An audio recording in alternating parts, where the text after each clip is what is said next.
Well, we've had a wild ride with the crypto markets, and here we are in 2023, and we're starting to see a little bit of a turnaround. For those of you who are regulars and tune into the show, I have to apologize first and foremost. I took about a month off at the end of the year, and it turned into about a 6-week break from doing new episodes, but we're back. As you can see, we have a new logo, we have a new brand, we're focused, we're broadening our focus a little bit more too. We're going to talk more and more about AI and how it has affected the world that we have today and what it's going to do going forward. We're going to add to that Web3 and add in AI and machine learning. There's an incredible amount of information that has happened in the last 6 weeks since the last time we published an episode. And really, the landscape has completely and totally changed with the introduction of Chat GPT and 600 other AI tools and companies that have all come out in this last 6 weeks. There is an emerging trend around AI, and you need to pay attention to it. I've got a great new guest here today, Lucas Petty. Lucas is the AI daddy. He is probably the #1 voice on TikTok when it comes to things AI. He's also an incredibly intelligent guy, and he's a process automation guy, which is what I do for my full-time regular work. So I'm excited to bring Lucas to you today, talk more about how AI is going to impact your world. And listen, I'm looking for feedback from you. We want to understand what topics you want to hear on this show. Do we want to go more AI? Do we want to go more Web3? Do you want to talk more about crypto? You tell me, and I will make it happen. Okay, here we go. This is the intro. Lucas Petty, AI Daddy. I'm so excited to bring this to you today. Pay attention. This is a really important topic from a guy who has been watching this trend for a long period of time and really understands how AI is going to affect your business. Here we go.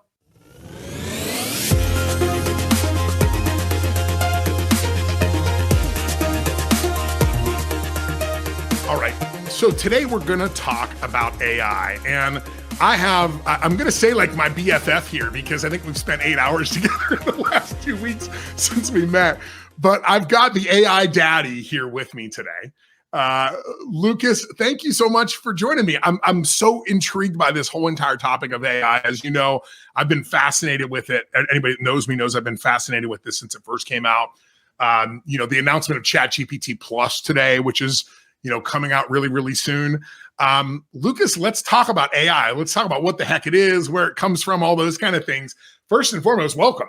Thank you, Derek. Really appreciate that. Honestly, the way we've been connecting over the whole topic of AI and bringing it on board has been so incredible over the last 2 weeks. And I want to start off with what was the reason that I became AI Daddy? Yeah. With such a goofy name, you think there's got to be a equally as funny story. Well, the reality is AI killed my business. And that's what turned me into the AI daddy. So to really go into it, 2 months ago, I had launched startuptemplates.com, a collection of hundreds of templates meant to help entrepreneurs go from idea to launch and to scale every department. Unfortunately, we all know what happened 2 months ago. OpenAI launched Chat GPT. So I instantly knew my business was done for. Why would you pay for a generalized template when you could have an AI come up with a tailored response, a solution for your specific need or problem? I could try running my business for 2 to 3 years before AI was like massively adopted. But why would I continue swimming in a stagnant pond when there's a rushing river right next to me? That was like the mindset that I had of my ass was on fire. The whole house is burning down. What do I do? Do I try and fix, this sinking ship, or do I just go to a new boat? And that's amazing. That's a great analogy, I think, of it too.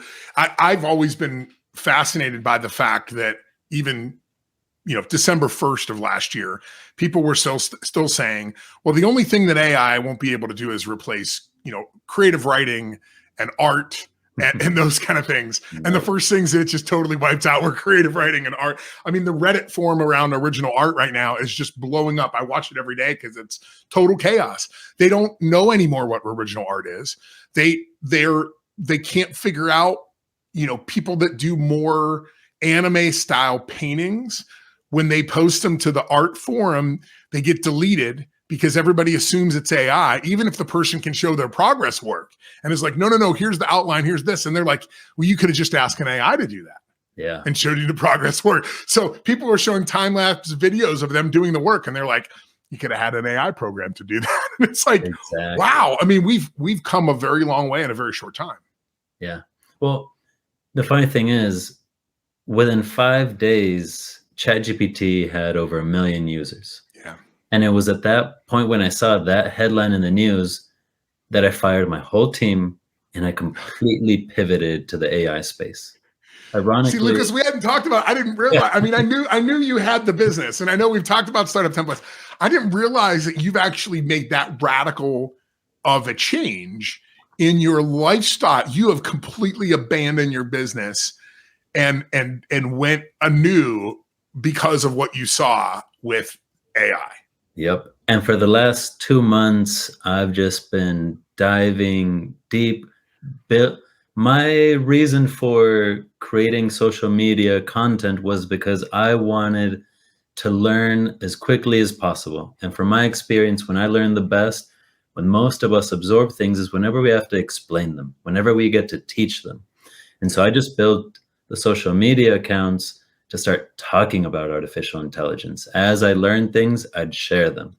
And ironically, 2 months into this now, Startup Templates isn't dead anymore. I opened it back up 2 weeks ago because since I adopted all the AI tools before anyone else, I realized AI wasn't going to kill my business. That's like the number one fear most of us have. And you hear often that people say AI is going to take my job, all those things. And then a common thing that I like to say is it's not AI that's going to take your job. It's a person using AI that's going to take your job. Oh, that's a powerful thing to say, yeah. Because I think you're right. I watched 2 videos, and I think they were both maybe even on your TikTok channel. By the way, if you're listening to this and you don't follow the AI Daddy, you've got to. I mean, it's great. It's little nuggets of information, but it's really great stuff. But there were a couple things on there. 40 to 70% of jobs will be replaced by AI in the coming decades. But I think it's like, and I know Gary Vee has even said this, it's the same with combines in the field.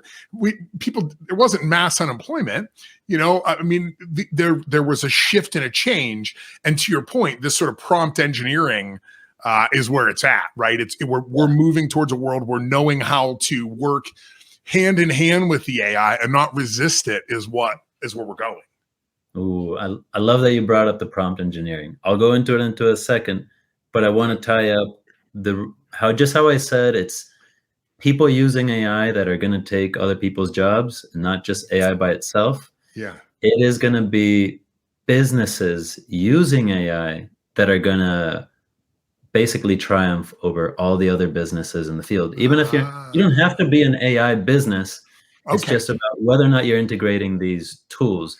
Because now, yeah, prompt engineering is a piece, but to your point, that might not be all of it. It's the integration into the systems.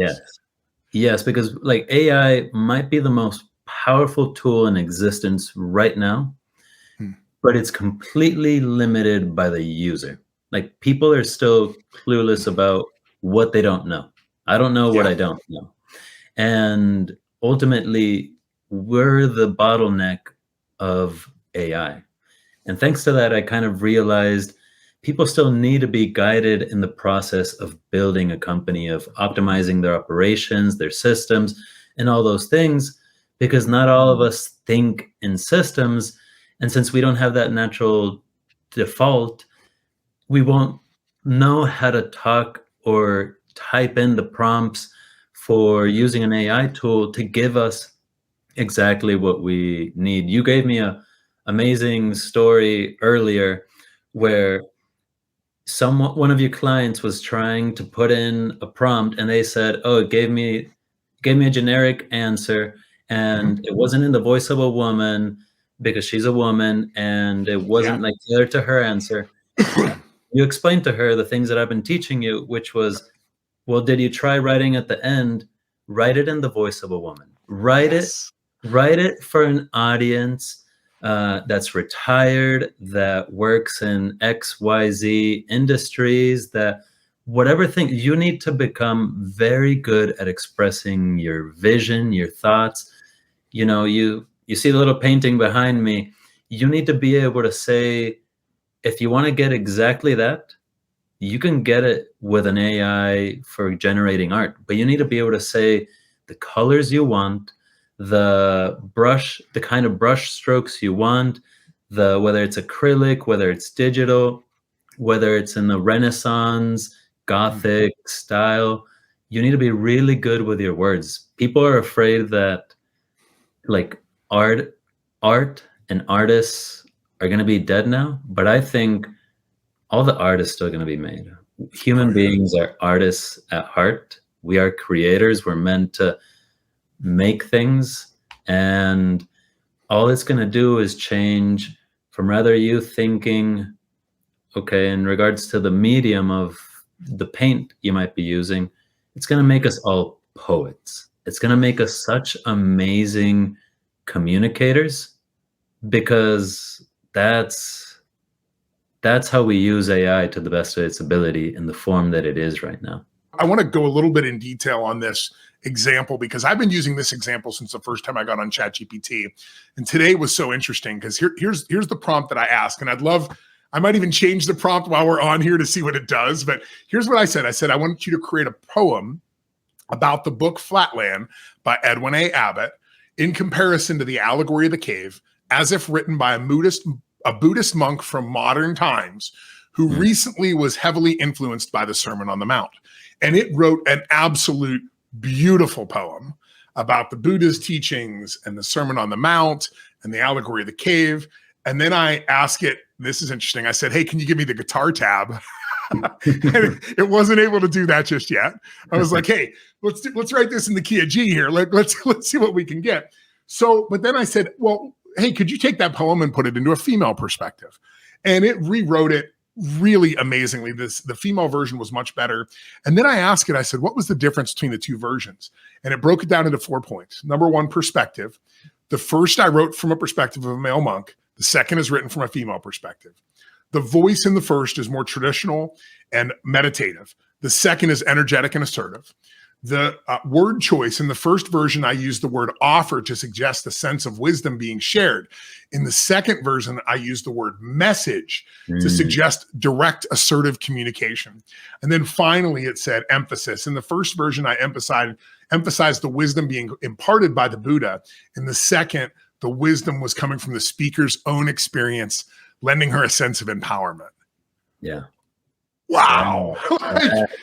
Holy crap, right? And then I started asking it. The next one I said is, take that same woman, imagine she's had many children, and she's now in her old age on her deathbed. And it wrote a completely different perspective where it's literally at one point, she says, so I leave this as a message for my children. Please do these things. Seek the truth within. Do not be at ease. Escape the limits. Break free from bounds. Find the world beyond where truth abounds. I'm like, damn, that's good shit. Right? Sage advice. And the craziest thing is that took 60 seconds max. It's 40-word prompt. I know you've said some things about taking hundreds of word prompts and putting them in there. I read something the other day. Was a guy put a 1,400-word prompt into Chat GPT. Yeah. So imagine with 40 words, that's what I was able to do. To me, that seems pretty basic, like a basic structure. But I could have done all sorts of things. I could have said that Buddhist monk originally grew up in Finland, but now lives in a monastery in Taiwan. And it would change this whole entire thing because the AI is going to take those different influences and put them in and color things. And I do think it's similar to that with the art. It's almost like we've been in a black and white world, and what AI has the ability to do is color inside those lines in a way that we may have never thought about. Yeah. No, that's a beautiful way to put it. You got any more prompts I should add? I got to tell you, I mean, I've like been fooling around with the same thing since the beginning because I wanted to understand how it could extrapolate data and are the results different based upon the perspective and worldview that it has. And they're radically different. It's just about learning the right mindset or the right words. Like you said, it completely changes whether you say Taiwan, whether you say Ireland, whether you say like it understands it, like not at a human level, but it understands what the definition of that word is, and therefore can act accordingly and give you a completely different answer. I'll give you one of my examples recently. Yeah. So my fiance, she teaches marketing at a university. Yeah. And when Chat GPT just came out, I understood all the tells of how do you tell whether or not someone's using AI or not. Because she came up to me and she's like, hey, you've been researching and doing these things with AI. All of a sudden, all my students had A grades. Like, these are the best papers ever. They're all passing it. And I hope this isn't an ethics in marketing class. Yeah. That would really be jacked then, right? It's like, whoa. Well, like, literally, I just told her, pull up their previous assignments. Look at the writing style. More than anything, look at the specific key differences where the filler words are different from what they used to say in their essays as to what they use now. Now they say therefore. Before it was just the I don't know, little things like that. But the reason I bring up that story is because then she was really smart. She adopted to this really quickly, and she asked me, how does she use AI to grade all the papers, to adopt it to her workflow. What used to take her 20, 30 minutes per paper, like reading through everything, making the feedback.